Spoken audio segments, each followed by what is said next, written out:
ಮನುಷ್ಯನದು ಒಂದು ದೌರ್ಬಲ್ಯ. ಅವನ ಮನಸ್ಸೊಳಗೆ ಏನು ಬರುತ್ತಪ್ಪ ಅಂದರೆ ಎಲ್ಲರೂ ನನಗೆ ವಿಧೇಯರಾಗಿರಬೇಕು, ಎಲ್ಲರೂ ನಾ ಹೇಳಿದ್ದಕ್ಕೆ ಹೌದು ಹೌದು ಅನ್ಬೇಕು, ತಲೆ ಹಾಕಬೇಕು. ನಾನು ಸೂರ್ಯ ಪಶ್ಚಿಮಕ್ಕೆ ಹುಡ್ತಾನ ಅಂದ್ರೆ ಸಹಿತ ಹೌದ್ರಿ ಹೌದ್ರಿ ಹೌದ್ರಿ ಅನ್ಬೇಕು. ಇದನ್ನು ಬಯಸದ ಜೀವ. ಎಲ್ಲರೂ ನಮಸ್ಕಾರ ಮಾಡ್ಬೇಕು, ಎಲ್ಲರೂ ಹಾಯ್ ಅನ್ಬೇಕು.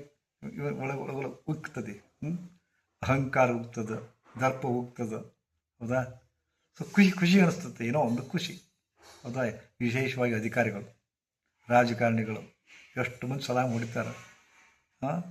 ದೊಡ್ಡ ದೊಡ್ಡ ಅಧಿಕಾರಿಗಳು ಅಂತ ನೋಡ್ಬೇಕು. ಅವ್ರದ್ದು ಅಗ್ದಿ ಅವರಿಗೆ ಅವನ್ನೇ ಬಯಸ್ತಿರ್ತಾರೆ ಅವರು. ಈಗ ಒಂದು ಸ್ವಾಮಿಗಳಾಯ್ತು, ಗುರುಗಳಾಯ್ತು, ಅದೊಂದು ಅಧಿಕಾರಿಗಳಾಯ್ತು, ಒಟ್ಟ ಮಂದಿ ಕಡೆಯಿಂದ ವಿಧೇಯತನವನ್ನು ಭಾಳ ಬಯಸ್ತಾರೆ. ಅವರಿಂದ ಅತ್ಯಂತ ಪ್ರೀತಿ, ಅತ್ಯಂತ ಗೌರವ, ಅತ್ಯಂತ ಭಕ್ತಿಯನ್ನು ಬಳಸ್ತಾರೆ. ಉಲ್ಟಾ ಕೆಲ ಮಂದಿ ಅವರಿಗೆ ಯಾರಾದರೂ ದರ್ಪದಿಂದ ತಿರುಗಿ ನಿಂತರಪ್ಪ ಅಂತಂದ್ರೆ, ಅದು ಮಕ್ಕಳಾಗಿರ್ಬೋದು, ಹೆಂಡತಿ ಆಗಿರ್ಬೋದು. ಹೌದಾ? ಅವ್ರ ಸೊಕ್ಕ ಬಳಿತೈತಿ, ದೊಡ್ಡ ಶಾಕ್ ಆಗ್ತದೆ.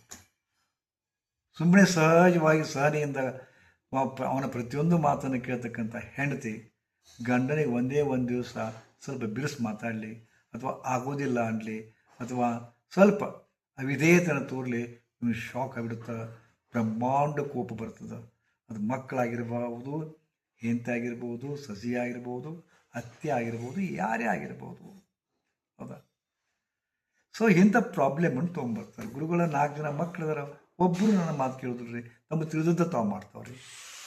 ನಮಗೆ ಒಟ್ಟು ಮಾತಿಗೆ ಕಿಮ್ಮತ್ತಿಲ್ಲ ಏನು ಗುರುಗಳು. ನನ್ನ ಮಕ್ಕಳು ನನ್ನ ಮಾತು ಕೇಳಕ್ಕೆ ಬಂದಾರ, ಉಳಿದವ್ರು ಯಾಕೆ ಮಾತು ಕೇಳ್ತಾರೆ ರೀ ಅಂತಾರೆ. ಇದು ಸಹಜ ಅದಲ್ಲ. ತಂದೆ ತನ್ನ ಮಕ್ಕಳು ಇದೇನಾಗಿರಬೇಕು ಅಂತ ಬಯಸೋದ್ರೊಳಗೆ ತಪ್ಪೇನದ? ಆದರೆ ಹಂಗಿಲ್ಲಲ್ಲ. ಇದನ್ನು ಅನೇಕ ಸಮಸ್ಯೆಗಳು ತೊಗೊಂಡ್ಬಂತಾರೆ ಇದನ್ನು ಇದೇ ರೀತಿಯಾಗಿ. ಸೊ ಅಂಥವರಿಗೆ ಒಂದು ಬೆಸ್ಟ್ ರೆಮಿಡಿ ಹೇಳ್ತೀನಿ. ಇಲ್ಲಿ ಮತ್ತೆ ಇದನ್ನು ತೋಳಿ. ಹೌದಾ? ಈ ಕೈ, ಹೌದಾ, ಈ ಕೈ ಇಲ್ಲಿ ಆಯಿತಾ, ಒಂದು ಗೆರೆ ಹೀಗೆ ಹೀಗೆ ಹೀಗೆ ಹೀಗೆ, ಗೊತ್ತಾಯ್ತಾ? ಹೀಗೆ ಹೀಗೆ. ಸೊ ಇಷ್ಟು ಬರ್ಕೊಂಡಾದ್ಮೇಲೆ ಇರ್ತದಲ್ಲ, ಇಲ್ಲಿ ಏನು ಮಾಡಬೇಕಪ್ಪ ಅಂದ್ರೆ, ರೇಖೆಯೊಳಗೆ ಒಂದು ಸಿಂಬಲ್ ಬರುತ್ತೆ, ಹಾಂಸಾಜೇಶ್ವರಿಯನ್ನು ಅಂತಿಕೊಂಡು. ರೇಖೆಯೊಳಗೆ ಹಾಂಸಾಜೇಶ್ವರಿಯನ್ನು ಅಂತಿಕೊಂಡು ಸಿಂಬಾಲ್ ಬರ್ತದೆ. ಆ ಸಿಂಬಾಲು ನೊಳಗೆ ಫಸ್ಟಿಗೆ ಬರ್ತದಲ್ಲ, ಹಂಗೆ ಇದನ್ನು ಒಂದು ರೇಖೆ ಕೊರ್ಕೊಂಡ್ರೆ ಕೆಂಪು ಮಷಿಯಿಂದ ಇದನ್ನು ಒಂದು ಬಾಣದ ತುದಿ ಇರುತ್ತಲ್ಲ ಅದರಂತೆ ಹೀಗೆ ಬರ್ಕೊಂಡ್ರು. ಬಾಣದ ತುದಿ ಅಂತ ಬರ್ಕೊಂಡ್ರೆ ಇಲ್ಲೇ ಈ ಕಾರ್ನರ್ದು ಹೀಗೆ, ಈ ಕಾರ್ನರಿಂದ ಹೀಗೆ, ಗೊತ್ತಾಯ್ತಲ್ಲ? ಈ ಕಾರ್ನರ್ದು ಹೀಗೆ, ಈ ಕಾರ್ನರ್ದು ಹೀಗೆ. ಇದನ್ನು ಮಾಡಿಕೊಂಡು ನೀವು ಇದರ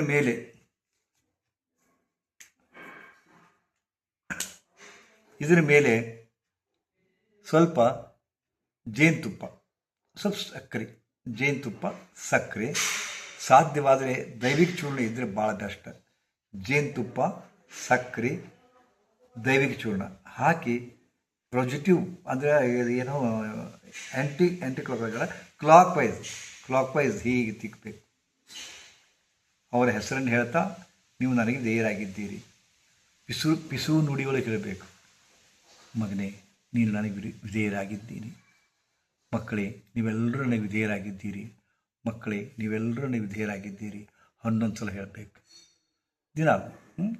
11 ಸಲ ಹೀಗೆ ಹೇಳ್ತಾ, ಇದು ಬೆಳಗ್ಗೆ ಮಾಡಿರಿ, ಸಾಯಂಕಾಲ ಮಾಡಿರಿ, ಗೌಪ್ಯವಾಗಿ ನಿಮ್ಮ ಬಾಗಿಲ ಹಾಕ್ಕೊಂಡು ಇಟ್ಟು ಬರ್ಕೊಂಡು ಸರಳವಾಗಿ ನೋಡ್ಕೊರಿ. ಒಂದು ಗೆರೆ, ಅದ್ರ ಮೇಲೆ ಒಂದು ಬಾಣದ ಒಂದು ಇದಕ್ಕೇನಂತೀರಿ, ಇದಕ್ಕೆ ಚೌಕ ಅಂದರೆ ಉಲ್ಟಾ, ಈಗ ಸ್ವಲ್ಪ ಕ್ರಾಸ್ ಮೇಲೆ ಇರ್ತೈತೆ, ಇದು ಕೊರ್ಕೊಂಡು ಈ ಥರ ಕೊರ್ಕೊತೀರಿ. ಇದ್ರ ಮೇಲೆ ಜೇನುತುಪ್ಪ, ಸಕ್ಕರೆ, ಸ್ವಲ್ಪ ದೈವಿಕ ಚೂರ್ಣ ಹಾಕಿ ಹೀಗೆ ತಿಳ್ಕೋತಾ ನನ್ನ ಸೊಸೆ ನೀನು ನನಗೆ ವಿಧೇಯರಾಗಿದ್ದಿ, ನನ್ನ ಅತ್ತೆಗೆ ನೀನು ನನಗೆ ಅತ್ಯಂತ ಪ್ರೀತಿಯಿಂದ ನೋಡ್ತಾ ಇದ್ದಿ. ಹೀಗೆ ಅವರ ಅಹಮ್ಮಿಕೆಗೆ ಪೆಟ್ಟು ಕೊಡ್ತಿದ್ವಿ. ಆ ನಂತರ ಅಹಮ್ಮಿಕೆಗೆ ಪೆಟ್ಟು ಕೊಡೋದ್ರಲ್ಲಿ ಈ ಚಿನ್ನ ಇದಕ್ಕಂತ ಡೊಮಿನಿಯನ್ ಅಂತಾರೆ. ಡೊಮಿನೇಟ್ ಮಾಡ್ತದೆ ಈ ಚಿನ್ನ. ಡೊಮಿನೇಷನ್ ಮಾಡ್ತಕ್ಕಂಥ ಒಂದು ಚಿನ್ನ ಅದು. ಅದಕ್ಕೆ ಯಾರು ಈ ಚಿನ್ನವನ್ನು ಕೊಡ್ಕೊಂಡು ಮೇಲೆ ಅದನ್ನು ಹಾಕ್ಕೊಂಡು ಸಂಕಲ್ಪ ಮಾಡ್ಕೊತಾರೆ. 11 ಸಲ ಸಂಕಲ್ಪ ಮಾಡ್ಕೋಬೇಕು 11 ದಿವಸ. 11 ಸಲ ಸಂಕಲ್ಪ ಇದನ್ನು ಮಾಡಿರಿ, 11 ದಿವಸ ಮಾಡಿರಿ. ಮತ್ತು ಹೇಳ್ತೀನಲ್ಲ, ಯಾವತ್ತಿಗಾರು 11 ದಿವಸದ ಒಂದು ಇದು ಮಂತ್ರಸಿದ್ಧಿಗಾಗಿ ದಿನಾಲು 3 ಸಲ ಅಥವಾ 1 ಸಲ 2 ಸಲ ಹೇಳ್ತೀನಿ. ಅದನ್ನ ಹೇಳಿದ್ವಿ 111 ಸಲ ಮಾಡಿದಾಗ ದಿನಾಲ ಆ ಮಂತ್ರ ಅಂದಾಗ ಮಂತ್ರಸಿದ್ಧಿ ಆಗ್ತದೆ. ಎಷ್ಟು? 111 ದಿವಸಕ್ಕೆ ಒಂದು ಮಂಡಲ ಆಗುತ್ತೆ, ಸಾಧನಾ ಮಂಡಲ. ನಿಮ್ಗೆ ಅಷ್ಟು ಮಾಡಲಿಕ್ಕೆ ಪುರ್ಸತ್ತಿಲ್ಲಲ್ಲ. ಅದಕ್ಕೆ ಈ ಡೊಮಿನೇಟ್ ಮಾಡ್ತಕ್ಕಂಥ ಈ ಚಿಹ್ನೆಯನ್ನು ಕೈ ಮೇಲೆ ಕೊಡ್ಕೊಂಡು ನಾನು ಹೇಳ್ದಂಗೆ ಈ ಥರ ಮಾಡಿರಿ. ಸ್ವಲ್ಪ ಖಂಡಿತವಾಗಿಯೂ ಭಾಳ ಮಂದಿ ರಿಸಲ್ಟ್ ಅಂತೂ ಸಿಕ್ಕದು. ಅದು ಹ್ಯಾಂಗೆ ವರ್ಕೌಟ್ ಆಗುತ್ತೋ ನನಗೂ ಗೊತ್ತಿಲ್ಲ ರೀ. ಹ್ಯಾಂಗೆ ಅದು ಏನು ದೇವ್ರ ಚಮತ್ಕಾರ ಮಾಡ್ತಾನೆ ಇದು ಕಾಸ್ಮಾಸ್ನೊಳಗೆ ಇದೆಲ್ಲ ರಹಸ್ಯ ಸಂಗತಿಗಳು ಅದಾವ, ನನಗೆ ಗೊತ್ತಿಲ್ಲ. ಬಟ್ ಆಗ್ತದೆ. ಸ್ವಲ್ಪ ಮಾಡಿ ನೋಡಿ. ಇದಕ್ಕೆ ಲಗುನ ಆಗಲಿಲ್ಲಪ್ಪ ಅಂತಂದ್ರೆ ಅದು ನಿಮ್ಮದು ಅನೇಕ ಕಾರಣ ಇರ್ತಾವೆ. ನೀವು ಭಯಂಕರ ಓವರ್ ಡಾಮಿನೇಟ್ ಮಾಡಕ್ಕೆ ಹೋಗ್ತೀರಿ. ನೀವು ಹಿಡಿದು ಆಗೋದು ಹಠ ಹಿಡಿತೀರಿ. ನೋ, ಕಾಂಪ್ರಮೈಸ್ ಆಗಬೇಕು, ಬ್ಯಾಲೆನ್ಸ್ ಇರಬೇಕು. ಪ್ರೀತಿ ತೋರ್ರಿ, ದ್ವೇಷನ ತೋರ್ರಿ, ಬಟ್ ಬ್ಯಾಲೆನ್ಸ್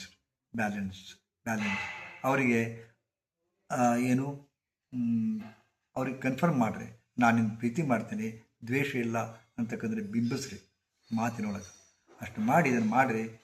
ಸ್ವಲ್ಪ ಬದಲಾವಣೆ ಆಗಿದ್ದನ್ನು ನಾನು ಕೂಡ ಹಂಚ್ಕೋರಿ ಅಷ್ಟೇ. ಇದು ಇಟ್ ಟೇಕ್ಸ್ ಟೈಮ್. ಕನಿಷ್ಠ 1 ತಿಂಗಳಲ್ಲ, ಕನಿಷ್ಠ 1 ತಿಂಗಳ. 11 ದಿವಸದ ಒಂದು ಮಂಡಲ. 11 ಬಾರಿ ಇದನ್ನು ಹೇಳ್ತೀರಿ. 11 ದಿವಸ 11 ಬಾರಿ ಹೇಳಿ 11 ದಿವಸ ಮಾಡ್ತೀರಿ. ಅದು ಒಂದು ಮಂಡಲ. ಕನಿಷ್ಠ 33 ದಿವಸ ಮಾಡಿದಾಗ ಭಾಳ ಬೆಸ್ಟ್ ರಿಸಲ್ಟ್ ಅಂತ ಸಿಗ್ತದೆ. ಇದು ಯಾರನ್ನು ನೀವು ಕಂಟ್ರೋಲ್ ತೊಗೋಬೇಕಂತೀರಿ, ಅದು ಮಕ್ಕಳಿರಲಿ, ಸಸಿ ಇರಲಿ, ಗಂಡ ಇರಲಿ, ಹೆಂಡತಿ ಇರಲಿ, ಯಾರೇ ಇರಲಿ, ಸಂಬಂಧ ಏನೇ ಇರಲಿ, ಅವರು ನಿಮ್ಮ ಇದು ವಶೀಕರಣ ಅಲ್ಲ. ಬಟ್ ವಶೀಕರಣ ಅಂತ ನಾನು ಹೇಳೋದಿಲ್ಲ. ವಶೀಕರಣ ಆಗೋದಿಲ್ಲ. ಇದು ಓನ್ಲಿ ವಿಧೇಯತೆಯನ್ನು ಬರ್ತದೆ ಅವರಿಗೆ. ಅದು ಅವರಿಗೆ ಇದಕ್ಕೆ ಪೆಟ್ಟು ಕೊಡ್ತೈತಿ. ಇದು ಸ್ವಲ್ಪ ಅವ್ರಿಗೂ ಗರ್ವ ಇರುತ್ತಲ್ಲ. ಇಲ್ಲಿ ಆ್ಯಕ್ಚುಲಿ ಇದು ಹುಟ್ಟಬೇಕಾದ್ರೆ ನಮ್ಮಲ್ಲಿ ಒಂದು ಮನಸ್ತಾಪ ಆಗ್ಬೇಕಾದ್ರೆ 2 ಅಹಂಕಾರಗಳ ನಡುವೆ ಹುಡ್ತದೆ. ನಮ್ಮೊಳಗೂ ಒಂದು ಅಹಂಕಾರ, ಅವ್ರೊಳಗೊಂದು ಅಹಂಕಾರ. ನಾ ಏನು ಕಮ್ಮಿ, ನೀ ಏನು ಕಮ್ಮಿ, 2 ಅಹಂಕಾರ ನಡುವೆ ಹುಡ್ತದೆ. ಇಲ್ಲಿ ಇದನ್ನು ಮಾಡೋದ್ರಿಂದ ಯಾರು ಮಾಡಿರ್ತಾರ, ಯಾರು ಮಾಡಿಸ್ಕೊತಾರ, ಅವ್ರ ಅಹಂಕಾರ ಚೂರಾಗ್ತದೆ. ಇಷ್ಟೇ. ಮಾಡಿ ನೋಡ್ರಿ. ಯಾಕಂದರೆ ನಿಮಗೆ ಹೆಚ್ಚಿಗೆ ನೀವು ಕೇಳಲಿಕ್ಕೆ ಬಯಸೋದಿಲ್ಲ. ಯಾಕಂದರೆ ಕ್ವಿಕ್ ನಿಮ್ಗೆ ರಿಸಲ್ಟ್ ಬೇಕಾಗ್ತದೆ. ಖಂಡಿತ ನೀವು ಮಾಡ್ತೀರಿ, ಇದನ್ನು ಹೋಗಿ ಮಾಡ್ತೀರಿ. ಯಾಕಂದರೆ ನಿಮಗೆಲ್ಲರೂ ನಿಮ್ಮ ಮಾತು ಕೇಳಬೇಕು ಅನ್ನೋದು ಬಹಳ ಮಹತ್ವಾಕಾಂಕ್ಷದ ಸ್ವಾರ್ಥದ. ಮಾಡಿ ನೋಡ್ರಿ. ಒಳ್ಳೆಯದಾಗಲಿ.